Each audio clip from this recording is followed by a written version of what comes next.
Ashwini, Nachappa, I want to ask you one question, which is the role of the IOA and PT Usha for her to come and suggest that this is indiscipline, that this is an insult to the country and the image that we have abroad. Because I'm sure you just heard Bajrang himself, where he comes out and says, for 3 months, they've been repeatedly going to the IOA.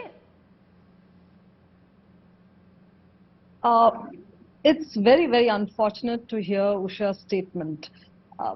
Something such a serious allegation, 3 months on, nothing has happened.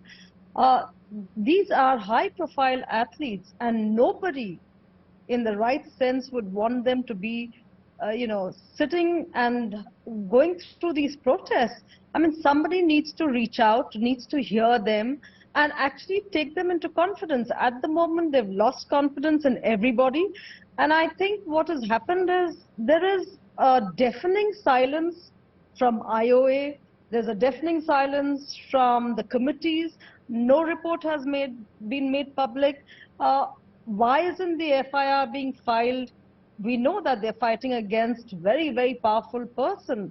And the men around them. So it's a lot of pressure, and these children are just sitting there.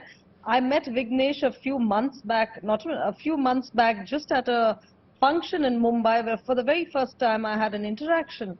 And the moment you speak about it, they talk, she had tears in her eyes. So something definitely has happened. There is no other reason for them to be out for 3 months on, going on with no outcomes. Ms. Nachappa, the fact is, nobody, including the press, including on our show, nobody's saying take their word for the gospel truth. But when an FIR is also not registered, where you completely gaslight them, you're not even taking their word seriously, 7 of them, and one of them is a minor, have alleged sexual harassment at the hand of somebody who had to protect them. He's the head, or was the head, when he did what he did, or alleged to have done. I mean, even the Ministry of Women and Child Affairs, I mean, these are serious allegations, so they should come forth and actually take cognizance of this.